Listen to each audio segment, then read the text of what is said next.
Good morning, students. Today we are discussing the chapter number 7, cell division. So, in this chapter, we had discussed about the what is meant by cell division, what is meant by cell cycle. In last lecture, you have seen the what is meant by cell cycle. So, cell cycle it is a sequential events occurring in a life of cell, and it is divided into two main phases. First is interphase, second is M phase. So interphase is again divided into three phases, that is G1, S and G2. Then cell enters to the second phase, that is M phase, that is also known as dividing phase. In that the cell undergoes the nuclear division, that is prophase, metaphase, anaphase and telophase. Then cytokinesis takes place and cell enters to the next cell cycle. So in last lecture we have completed these points. So in today's lecture we will see the what is the definition of cell division, what is meant by DNA, what is meant by chromosome, what is meant by DNA replication, and types of cell divisions.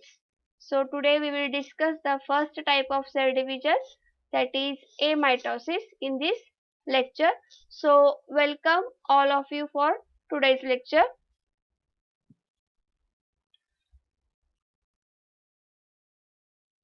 Before going to the cell division point, we will revise some points about the cell division. First one is cell. What is meant by cell? So the cell, it comes from a Latin word, that is cella. Cella meaning small room, is the basic structural, functional and biological unit of all known organisms. A cell is the smallest unit of life, and cells are often called the building blocks of life. तर बघा, सेला हा word Latin word आहे आणि त्याचं meaning आहे लहान खोली असं किंवा एक लहान रूम अशी. आणि आपण पेशी हे कार्यात्मक आणि रचनात्मक एकक आहे असे म्हणतो. सजीवांचं हे एक प्रमुख लक्षण आहे आणि पेशी ही एक स्मॉलेस्ट युनिट ऑफ लाईफ आहे आणि ह्याला आपण ऑफनली called building blocks of life, कारण सेल्स पासून पूर्ण ऑर्गॅनिझम तयार होतो हे आपण लास्ट लेक्चर मध्ये बघितलं आहे. सेल डिवाइड होते, सेल्स पासून ग्रुप ऑफ सेल्स तयार होतात, त्याला आपण टिश्यू असे म्हणतो. टिश्यू एकत्र येऊन त्यांनी एक ऑर्गन तयार करतात, ऑर्गन एकत्र येऊन त्याचे एक ऑर्गन सिस्टम तयार होते आणि ऑर्गन सिस्टम पासून एक ऑर्गॅनिझम डेव्हलप होतो आणि म्हणूनच आपण त्याला म्हटलं आहे cells are often called the building blocks of life. तर बघा, we also see the cross section of plant cell and cross section of animal cell.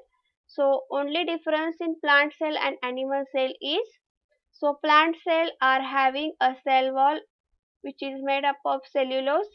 In animal cell, cell wall is absent. They contains a plasma membrane, that is a cell membrane. And second most important difference is plants are autotrophs, they contains of chloroplast pigments. In animals they lacks or chloroplast is absent in animal cell. And large vacuoles are seen in plant cell, whereas small vacuoles are seen in animal cells. Plants are autotrophs and animals are heterotrophs. So animals are dependent on the plants for food. हे तुम्हाला माहित आहे की plant sale आणि animal sale मध्ये difference काय आहे. तर याच्यामध्ये सेल वॉल प्रेझेंट असते, यामध्ये ॲब्सेंट असते. व्हॅक्यूल साईजने मोठे असतात, त्याच्यामध्ये लहान असतात. क्लोरोप्लास्ट प्रेझेंट प्लांट सेल मध्ये असते, ॲनिमल सेल मध्ये ते ॲब्सेंट असते. तर तुम्हाला सेल म्हणजे काय नेमकं कळालं की सेलचा अर्थ काय आणि प्लांट सेल आणि ॲनिमल सेल म्हणजे फरक काय आहे. आणि हे दोन्ही युकॅरियोटिक ऑर्गॅनिझम्स आहे, त्याच्यामध्ये प्रॉमिनंट न्यूक्लियस प्रेझेंट आहे, पण प्रोकॅरियोटिक सेलमध्ये प्रॉमिनंट न्यूक्लियस ॲब्सेंट असतो. तिथं इन्सिपियंट न्यूक्लियस प्रेझेंट असतो, म्हणजे तिथं there is no differentiation between nucleus and cytoplasm, and hence it is called as nucleus. Prokaryotic organisms contains the incipient or primitive nucleus. So we will move to the next slide.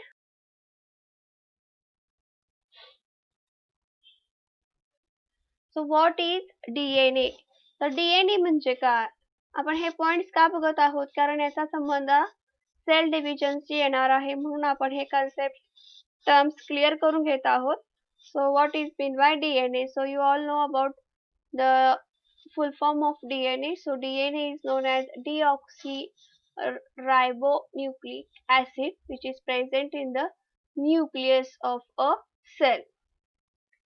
So cell contains a nucleus. Inside the nucleus, chromosomes are present, and a part of chromosome is made up of DNA. तर DNA is a deoxyribonucleic acid present in the nucleus of cell. It is a self-replicating material which is present nearly all living organisms as the main constituent of chromosomes. तर बघा, हा एक self replicated म्हणजे स्वतःचा स्वतः तो duplicate होऊ शकतो, स्वतःसारखा दुसरा DNA तो तयार करू शकतो, त्यालाच आपण सेल्फ रेप्लिकेटिंग मटेरियल असे म्हणतो. आणि हा मॉलिक्यूल हा सगळ्या ऑर्गॅनिझम्स मध्ये, सगळ्या सजीवांमध्ये क्रोमोझोमचा महत्वाचा पार्ट हा असतो. It is the carrier of genetic information. तर बघा, genetic information, the genetics, it is a branch of biology. It deals with hereditary and variations. तर बघा, जी अनुवंशिकता आहे, जे गुण पेरेंट्स पासून ऑफस्प्रिंग्स मध्ये जातात, एका जनरेशन पासून नेक्स्ट जनरेशन मध्ये ते कॅरी केले जातात, त्यांनाच आपण जेनेटिक्स असे म्हणतो. त्याचा अभ्यास आपण जेनेटिक्स मध्ये करतो. आणि हे जीन्स कोण कॅरी करतं, तर हे DNA मॉलिक्यूल, हे जीन्स एका जनरेशन मधून दुसऱ्या जनरेशन मध्ये जाण्यासाठी हा महत्वाचा मॉलिक्यूल आहे आणि तो ते कॅरी करण्याचं काम करतो. DNA replication is the process by which DNA makes a copy of itself during cell division. तर बघा, सेल डिव्हिजन जेव्हा होत असते तेव्हा DNA स्वतःसारखा दुसरा DNA मॉलिक्यूल तयार करतो. ह्या प्रोसेसला आपण DNA रेप्लिकेशन असे म्हटले आहे. आणि हा भाग आपण जेव्हा इंटरफेज बघितली, त्यामध्ये एस फेज बघितलं, तर एस फेज मध्ये आपण शिकलो की DNA replication is takes place in synthetic phase. तर DNA मॉलिक्यूल हा तिथे स्वतःची कॉपी तयार करतो, त्यालाच आपण DNA रेप्लिकेशन असे म्हणतो. तर हा पॉइंट खूप महत्वाचा आहे आणि हा MCQ साठी तुम्हाला खूप इम्पॉर्टंट आहे. So we will move to the next slide.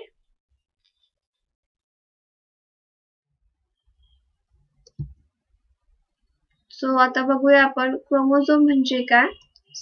Chromosome म्हणजे हा एक मॉलिक्यूल आहे, हा DNA पासून तयार झालेला असतो. आणि आपण बघितलं की सेल मध्ये न्यूक्लियस मध्ये DNA मॉलिक्यूल प्रेझेंट आहे. आणि इथं जे आपल्याला एक्स शेप स्ट्रक्चर दिसत आहे त्याला आपण क्रोमोझोम असे म्हणतो.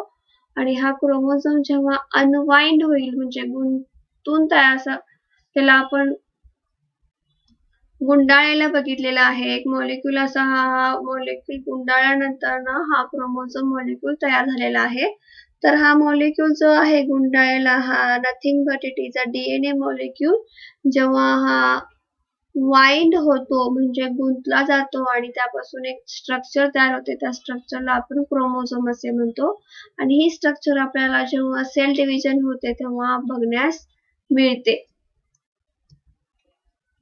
In the nucleus of each cell, the DNA molecule is packaged into thread-like structures called chromosomes. तर बघा, प्रत्येक पेशीच्या केंद्रकामध्ये जो DNA मॉलिक्यूल आहे हा धाग्यासारखा असतो आणि तो पॅक केला जातो आणि त्या स्ट्रक्चरला आपण क्रोमोझोम असे म्हणतो आणि त्याची स्ट्रक्चर आपल्याला अशी एक्स शेप्ड जी आपल्याला दिसत आहे ते त्याला आपण क्रोमोझोम असे म्हणतो. So each chromosome is made up of DNA tightly coiled many times around proteins called histones that support its structure. तर बघा, प्रत्येक क्रोमोझोम मॉलिक्यूल आहे हा डीएनए पासून तयार झाला आहे आणि तो डीएनए मॉलिक्यूल अगदी असा घट्ट कॉइल केला गेला आहे, गुंडाळला गेला आहे many times around the proteins called histone. Histone प्रोटीनच्या भोवती तो गुंडाळला गेला आहे आणि त्यापासून जो आपल्याला स्ट्रक्चर मिळाले आहे ती याप्रमाणे दिसते, त्यालाच आपण क्रोमोझोम असे म्हणतो. तर बघा, डीएनए हा deoxy ribo nucleic acid molecule आहे.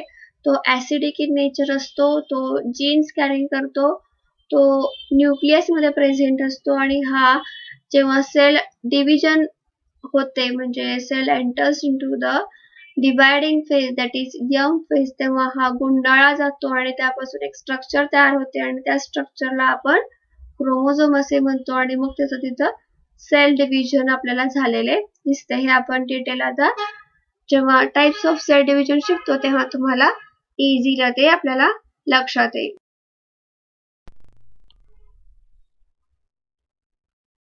What is the difference between diploid and haploid cell?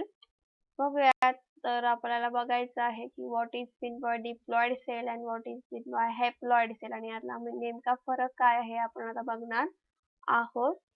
So diploid is a cell or organism that has paired or two sets of chromosomes, one from each parent.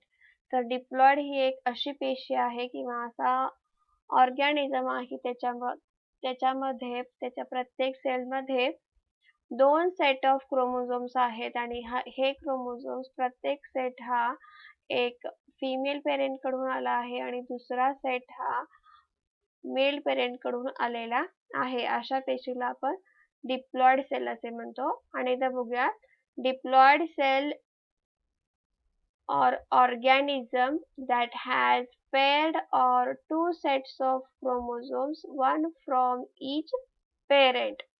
तर haploid म्हणजे काय बघूया. Haploid or monoploid is a cell or organism that has just a single copy of each chromosome. So it contains only one set of chromosome. It may be from father or it may be from mother, that is it contains only one set of chromosome. So these cells are known as haploid cells or that organism is known as haploid organism. आपण picture बघूयात आणि त्यावरून आपल्याला कळेल की नेमका difference काय आहे. तर difference between haploid and diploid cell. So diploid cell is denoted by 2n. तर n is the set of chromosomes, number of set of chromosomes ते 2 म्हटलेला आहे. तर एक सेट हा फादर कडून आलेला असतो आणि दुसरा सेट हा मदर कडून आलेला असतो म्हणून इथे 2n लिहिलेला आहे. तर इथे बघा haploid it is denoted by n. It contains only one set of chromosome. So two copies of each chromosome. तर प्रत्येक क्रोमोझोमच्या दोन कॉपीज आहेत. तर क्रोमोझोमचे आपण जेव्हा आपण डिटेलमध्ये क्रोमोझोम शिकू तेव्हा आपण बघू की क्रोमोझोमचे सुद्धा 4 वेगवेगळे प्रकार आहेत. त्याला आपण मेटासेंट्रिक, असेंट्रिक, टेलोसेंट्रिक असे क्रोमोझोमचे प्रकार आहेत. तर आपण इथे बघूयात, फक्त चित्रावरून बघूयात की आपण नेमका क्रोमोझोम कसा असतो. तर ह्या प्रकारचा क्रोमोझोम आहे हा एक पहिला क्रोमोझोम हा फादर कडून आलेला आहे असे कन्सिडर केले तर दुसरा क्रोमोझोम हा मदर कडून आलेला असतो. तर अशा प्रकारे दोन सेट ऑफ क्रोमोझोम्स आहेत. तर total number of chromosomes present in a cell, that is 6, and it contains 3 pairs of homologous chromosomes. So homo means similar, same chromosomes, from one from father, another from mother. They looks like a same, or they are similar in size, so they are known as homologous chromosomes. And it is a diploid cell. तर बघा diploid म्हटल्यानंतर इथं दोन set of chromosome असणार आहेत आणि त्याची संख्या ही नेहमी इव्हन मध्ये असणार आहे. that is a 6 number of chromosomes present in diploid cell. त्याच्या विरुद्ध haploid 1 copy of each chromosome. एका प्रत्येक क्रोमोझोमची एक वेगवेगळी कॉपी आहे. इथं होमोलॉगस क्रोमोझोम प्रेझेंट नाही आहे. it may come from father or it may comes from mother. एक तर ते वडिलांकडून आलेले क्रोमोझोम्स असतील किंवा आईकडून आलेले क्रोमोझोम्स असतील. So 3 non-homologous chromosomes are seen in haploid cell. तर इथं 3 हे homologous non-homologous chromosomes present आहेत, म्हणून आपण याला हॅप्लॉइड सेल असे म्हटले आहे and it is denoted by N. तर बघूया, this is the electron microscopic picture of homologous chromosome during metaphase. So the chromosome is duplicated, so it shows 2 arms. It is a bivalent chromosome and याच्यामध्ये बघा हा एक single chromosome आहे आणि हा duplicate झाला आहे. जेव्हा सेल डिव्हिजन होणार आहे तेव्हा आपल्यासारखी दुसरी कॉपी ती तयार करतो आणि ह्या होमोलॉगस क्रोमोझोमची काय आहे पेअर आपल्याला इलेक्ट्रॉन मायक्रोस्कोप मध्ये या प्रकारची दिसते. A human diploid cell, that is 2N, contains 46 number of chromosomes. तर प्रत्येक ऑर्गॅनिझम मध्ये स्पेसिफिक नंबर ऑफ क्रोमोझोम्स असतात. तर ह्युमन सेल मध्ये टोटल नंबर ऑफ क्रोमोझोम्स हे 46 असतात. It contains a diploid cell. It contains 46 number of chromosomes and a haploid cell contains 23 number of chromosomes. तर 46 च्या half 23. So haploid is odd number and in diploid cell chromosomes are in even number. So it contains 2 sets of chromosomes. 23 chromosomes comes from mother, 23 chromosomes comes from father, and formation of a diploid cell during sexual reproduction and formation of a zygote which is diploid. तुम्हाला कळालं असेल की diploid म्हणजे काय आणि haploid म्हणजे काय. Diploid मध्ये 2 सेट्स ऑफ क्रोमोझोम्स असतात आणि हॅप्लॉइड मध्ये single set of chromosomes present असतात.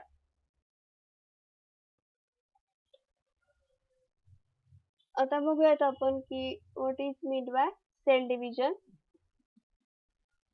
Cell division, cell reproduction or cell multiplication is the process of formation of new or daughter cells from the pre-existing or parent cells.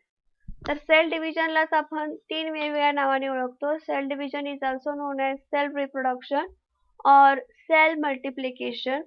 ही एक प्रक्रिया आहे ज्याच्यामध्ये एक तर त्यापासून आपल्याला नवीन सेल्स मिळतात किंवा त्यापासून तयार होणाऱ्या सेल्सला आपण डॉटर सेल्स असे म्हणतो आणि ह्या सेल्स पूर्वी असणाऱ्या सेल्स पासून आपल्याला त्या मिळतात. त्यालाच आपण प्री एक्झिस्टिंग सेल्स किंवा पेरेंट सेल असे म्हणतो. तर बघा सेल डिव्हिजन ही एक सिंपल प्रोसेस आहे ज्याच्यामध्ये पेरेंट सेल मध्ये जे डीएनए आहे त्याचं रेप्लिकेशन होतं. It is doubled and then a division of cell takes place and forms a 2 daughter cells. तर इथं तुम्हाला आकृतीमध्ये दिसत आहे की यामध्ये जे न्यूक्लियस मध्ये threads दाखवले आहेत. These are nothing but the DNA, and DNA is replicated. It forms its own copy during synthetic phase, and these DNAs are equally divided during dividing phase, that is a M phase, and formation of two daughter cells.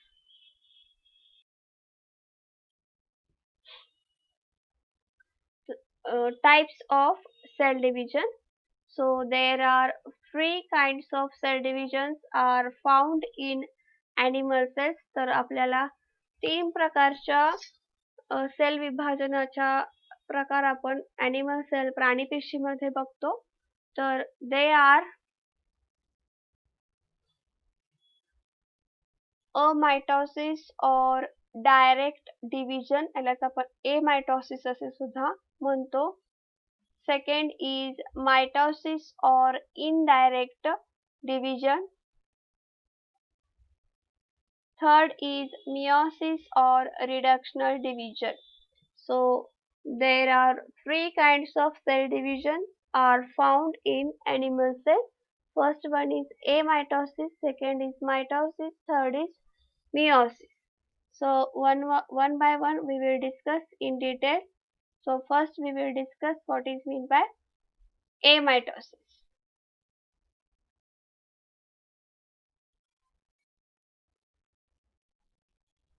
तर बघूया, mitosis can be performed by haploid as well as diploid cells. तर बघा, mitosis ही एक sale division आहे आणि ती haploid cell आणि diploid cell या दोन्ही सेल्स मध्ये होते.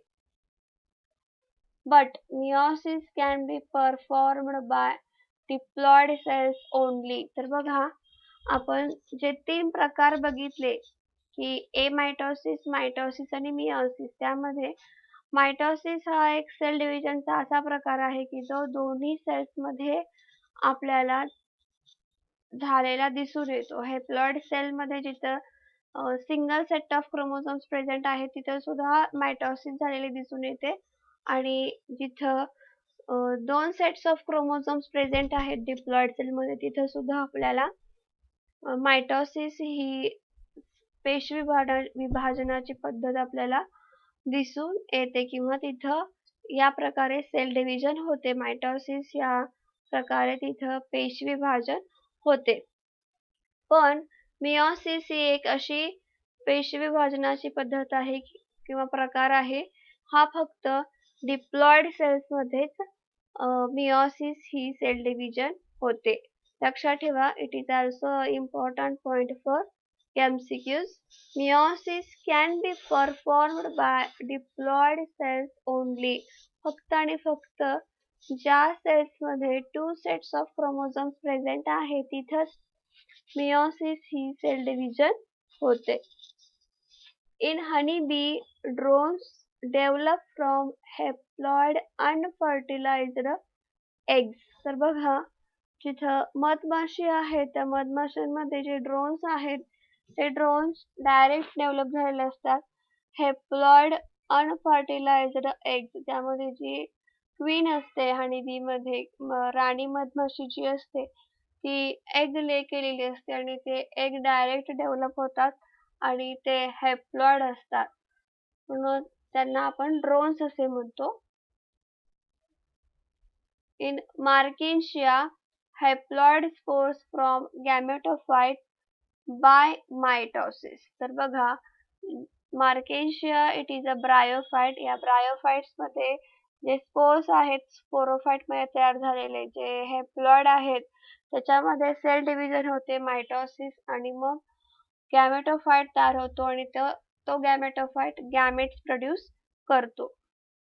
सो एक्झाम्पल आहे इथं haploid spores from form gametophyte by mitosis in marchantia. आता आपण बघूयात एमायटोसिस म्हणजे काय. So amitosis is a direct cell division. In Greek, A means no Mitosis means thread and oosis means state. So there is a no thread formation state in amitosis. So it is a direct cell division. So we will see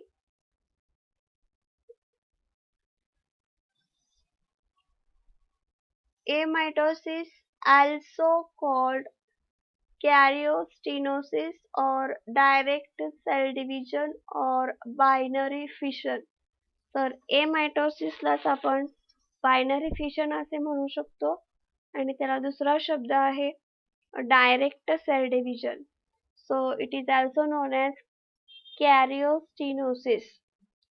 it is the simplest mode of cell division. ही एक अगदी सोपी पद्धत आहे पेशी विभाजनाची. Amitosis is a mode of division in which nucleus elongates. त्याच्यामध्ये जे केंद्रक आहे तो elongate होतो आणि मग nucleus constricts in the middle and divides directly into two daughter nuclei. मग न्यूक्लियस मध्ये कॉन्स्ट्रिक्शन होतं मधील बाजूस आणि मग मधून तो न्यूक्लियस किंवा केंद्रक हा डिवाइड होतो आणि मग त्यापासून दोन डॉटर न्यूक्लिया तयार होतात. This is followed by centripetal constriction of cytoplasm to form two daughter cells. जेव्हा न्यूक्लियस डिवाइड होतो त्यानंतर सेंट्रिपिटल कॉन्स्ट्रिक्शन द्वारे सायटोप्लाझम सुद्धा डिवाइड होतो आणि तिथं सायटोप्लाझम डिवाइड होऊन टू डॉटर सेल्स तयार होतात. So that we will see in the picture.